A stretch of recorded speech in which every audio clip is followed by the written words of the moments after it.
Hello বন্ধুরা, কেমন আছো সবাই? আশা করি সবাই ভালোই আছো। আমি সমাপ্তি, আর আজকের ভিডিওতে থাকছে একটা দারুণ ড্রয়িং। হ্যাঁ, আজকে আমি করব একটা দারুণ ড্রয়িং। তোমরা নিশ্চয়ই দেখে বুঝতে পারছো আমি কিসের ড্রয়িং করছি। সামনেই তো সরস্বতী পুজো, তাই শুরু করে দিয়েছি মা সরস্বতীর ড্রয়িং। তোমরা যারা স্টুডেন্ট তারা কিন্তু অবশ্যই মা সরস্বতীর ড্রয়িং ট্রাই করো। আর যারা নতুন ড্রয়িংয়ে বা একটু একটু জানো আরও ভালো করে করতে চাও, তারা কিন্তু আমার এই ড্রয়িংটি ট্রাই করো, কারণ আমি সহজভাবেই সব ড্রয়িংগুলো করি। আশা করি আমার এই ভিডিওটি তোমাদের খুবই কাজে লাগবে।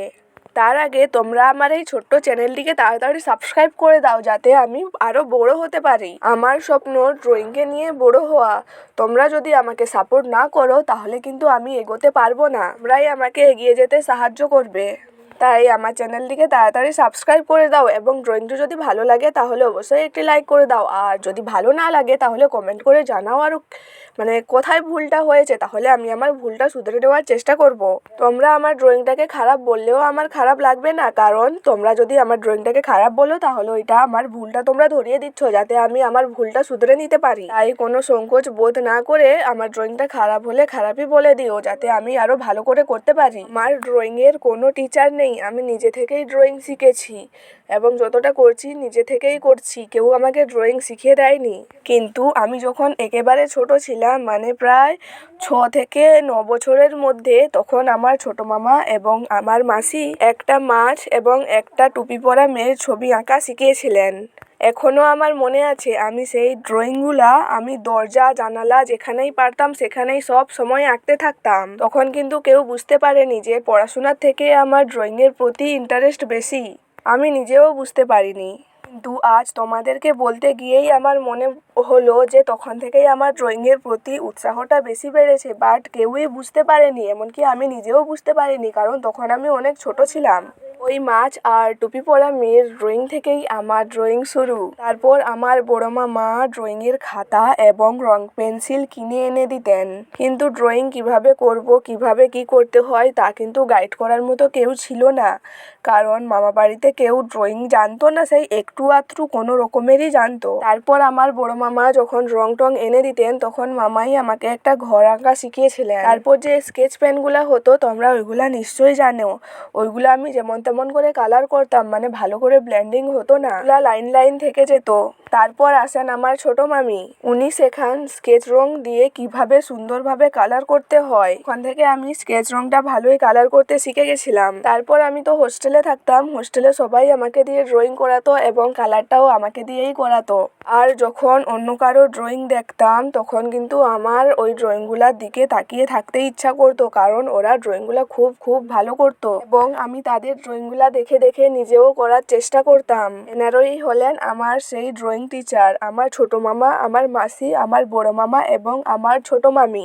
এনাদের হাত ধরেই আমার আঁকা শুরু। কিন্তু আফসোস একটাই, আমি যখন ছোট ছিলাম তখন কেউই জানতো না যে আমাকে হয়তো ড্রয়িংয়ের লাইনে পাঠালে, মানে ড্রয়িং শেখালে, ড্রয়িং স্কুলে ভর্তি করালে হয়তো আমি আজকে কিছু করে দেখাতে পারতাম। বাড়ির লোকের বা মামা বাড়ির লোকের কারোরই দোষ নেই, কারণ তখনকার যুগের এইসবের বেশি চল ছিল না। তখন শুধু স্কুল যাও আর বাড়ি আসো, আর অন্য কোনো লাইনে মানে কোনো কিছুই ছিল না।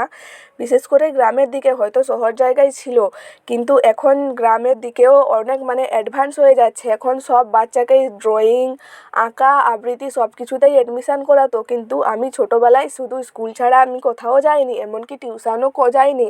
আমি টিউশান গেছি প্রায় ক্লাস 9 বা 10-এ, তার আগে আমি টিউশানও যাইনি। যা কিছু শিখেছি বাড়ির লোকের হাত ধরে এবং নিজের চেষ্টায়। তোমরাও চেষ্টা করো, তোমরাও পারবে। শুধু যে শিখতে যেতেই হবে, যে ড্রয়িং ক্লাস যেতে হবে, আবৃত্তি ক্লাস যেতে হবে, সবটাই কিন্তু নিজের কাছে। তোমরা যদি নিজে চেষ্টা না করো, তুমি যতই যেখানে শিখতে যাও পারবে না।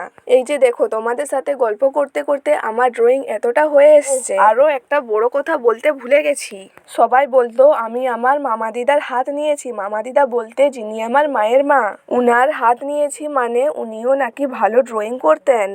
মামা দিদাও কিন্তু কোনো আর্টিস্ট ছিলেন না। যখন গ্রাম বাংলাতে কোনো আলপনা দেওয়া হতো, ধরো লক্ষ্মী পূজার সময় কোনো অনুষ্ঠানে, তো গ্রাম বাংলার উঠোনে তো আলপনা দিতে হতো এবং বাড়িতে তখন আমার মামা দিদা খুব ভালো ভালো আলপনা দিতেন, তাই সবাই বলতো আমি আমার মামা দিদার হাত নিয়েছি, মানে উনি ভালো করে ড্রয়িং করতে পারতেন আর আমারও ড্রয়িংয়ের প্রতি উৎসাহ ছিল।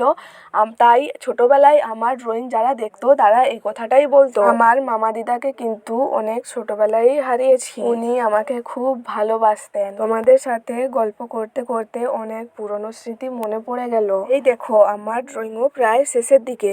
ড্রয়িংটা দেখে কিন্তু বুঝতেই পারছো ড্রয়িংটা কেমন হয়েছে, তাই প্লিজ তাড়াতাড়ি লাইক করে দিও যদি তোমাদের ভালো লাগে। আমি কিন্তু তোমাদের জোর করবো না লাইক করার জন্য। তোমাদের খারাপ লাগলেও তোমরা কমেন্ট করে জানিয়ে দাও। আমি তো আগেই বললাম আমার কিন্তু খারাপ লাগবে না তোমরা খারাপ বললে, কারণ আমি আমার ড্রয়িংটা আরো ভালো করার চেষ্টা করব তোমরা যদি আমার ভুলটা ধরিয়ে দাও। এখন আমার ড্রয়িংয়ের টিচার তোমরাই, তোমরা যেমন বলবে আমি ঠিক তেমন করেই ড্রয়িং করার চেষ্টা করব এবং এরপরে কিসের ড্রয়িং করব তা অবশ্যই কমেন্ট করে জানাও। আর তোমরাও যদি ড্রয়িং করতে ভালোবাসো এবং ড্রয়িং করো এবং ইউটিউবে ছাড়ো তাহলে তোমরা অবশ্যই আমাকে কমেন্ট করে জানাও। কমেন্ট করলে আমি তোমাদের চ্যানেলে গিয়ে তোমাদের ড্রয়িংগুলো দেখে আসবো। তোমাদের মতো আমিও কিন্তু ইউটিউবে অনেক ড্রয়িং আর্টিস্টের ভিডিও দেখি এবং তাদের ড্রয়িং আমার খুব খুব ভালো লাগে।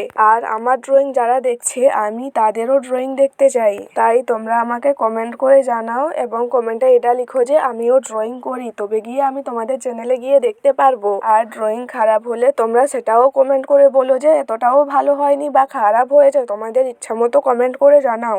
আর সরস্বতী পুজো কতদিন, বেশি দিন তো বাকি নেই, তাই সরস্বতী পুজোর আগে তোমরাও একটা এরকম ড্রয়িং ট্রাই করো। একটা বড় কথা বলে রাখি, তোমরা যদি ড্রয়িং ভালো করে করতে চাও তাহলে কিন্তু একদম তাড়াহুড়ো করবে না, ধৈর্য ধরে ড্রয়িংটা করবে, না হলে কিন্তু ড্রয়িং খুব একটা ভালো ফুটে উঠবে না। এইরকম ভুল কিন্তু আমি আগে করতাম, তাড়াহুড়ো করে ড্রয়িং করতাম যাতে ড্রয়িংটা তাড়াতাড়ি কমপ্লিট করতে পারি। তোমরা আমার মতো ভুলটা করো না। এই দেখো আমার ড্রয়িংটা কমপ্লিট। তোমাদের যদি ভালো লাগে তাহলে লাইক, কমেন্ট এবং সাবস্ক্রাইব করতে ভুলো না।